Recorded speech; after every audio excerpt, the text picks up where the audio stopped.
नमस्कार, मैं हूं अशोक वर्मा। आप देख रहे हैं टीवी 20 न्यूज। अपने अपने क्षेत्रों की खबरों को देखने के लिए बने रहिए हमारे साथ। अब नजर करते हैं खबरों की तरफ। ये आलीशान मकान और उसके इर्द गिर्द फैली कुदरत की ये रानाइयाँ। आप सोच रहे होंगे कि ये जगह कौन सी है और इसका मालिक कौन है। इस जगह की हैरत अंगेज खूबसूरती की तरह इसके मालिक की ज़िंदगी का सफ़र भी हैरत अंगेज है।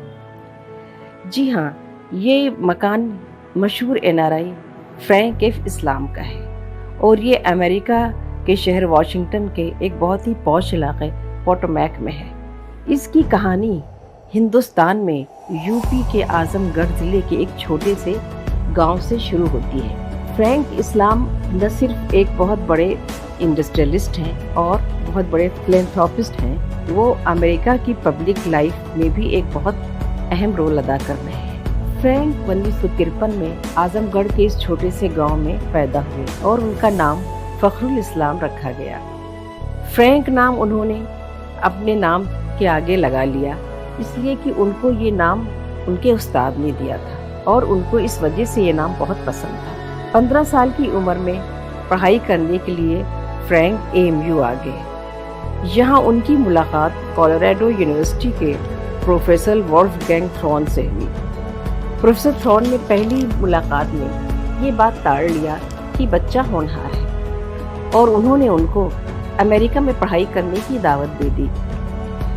फ्रैंक के माँ बाप जो इस वक्त आजमगढ़ से बनारस आ गए थे, जब उन्होंने ये बात सुनी तो उनको ये सोचकर थोड़ी उलझन भी हुई कि उनका बच्चा उनसे बहुत दूर चला जाएगा, लेकिन उन्होंने उनके मुस्तकबिल को संवारने के लिए उनको अमेरिका जाने की इजाज़त दे दी।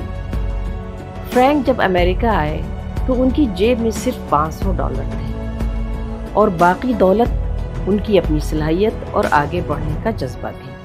फ्रैंक ने कोलोराडो यूनिवर्सिटी में कंप्यूटर साइंस से MSc किया। फिर वहाँ एक आध जॉब करने के बाद वो कनाडा चले गए। वहीं उनकी मुलाकात उनकी होने वाली शरीके हयात डेबी ड्राइजमैन से हुई। अमेरिका आकर फ्रैंक ने एक रिस्क लिया। उन्होंने 1994 में लोन लेकर एक कंपनी खरीदी और उसको अपनी मेहनत और लगन से 13 साल के अंदर ज़मीन से आसमान पर पहुंचा दिया। ये कंपनी थी QSS सॉल्यूशंस। जब फ्रैंक ने कंपनी ली तो वो उसके वाहिद एम्प्लॉई थे, लेकिन जब फ्रैंक ने ये कंपनी फिर बेची तो उसमें सैकड़ों एम्प्लॉइज काम कर रहे थे।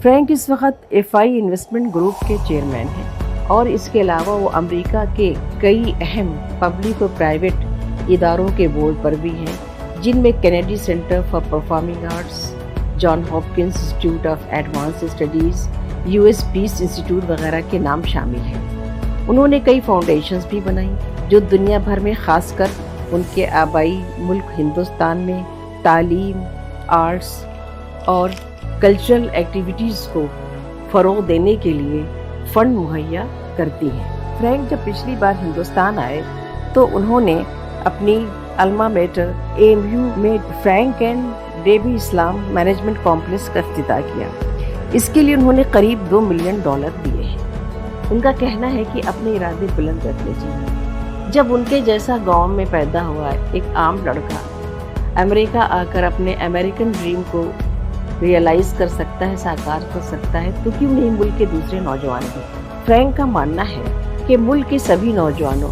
और ख़ासकर मुल्क के मुस्लिम नौजवानों को अपने और अपने मुल्क की तरक्की के लिए एजुकेशन से बड़ा और कोई ज़रिया नहीं। उन्होंने आज़मगढ़ में अपने कई इदारे खुलवाए हैं। उनका कहना है कि सोसाइटी ने उनको बहुत कुछ दिया है और अब वक्त आ गया है कि वो सोसाइटी को उसका कर्ज अदा करें। फ्रैंक ने AMU से ऑनरेरी डॉक्टरेट की डिग्री पाई। फ्रैंक एक कामयाब एंटरप्रेन्योर और फिलैंथ्रोपिस्ट के अलावा सिख राइट्स के बहुत बड़े हामी हैं और अमेरिका की पब्लिक लाइफ में बहुत सरगर्मी से हिस्सा लेते हैं। वो साबिक सदर ओबामा और क्लिंटन के बहुत करीबी हैं और डेमोक्रेटिक पार्टी के कैंपेन्स में खुलकर हिस्सा लेते हैं और फंडिंग करते हैं। वो एक थॉट लीडर भी हैं। इन सब के अलावा फ्रैंक में और भी कई हुनर हैं। वो TV एंकर हैं, वो राइटर भी हैं। उन्होंने 2 किताबें अमेरिका के ऊपर लिखी जो काफ़ी जानी मानी जाती हैं।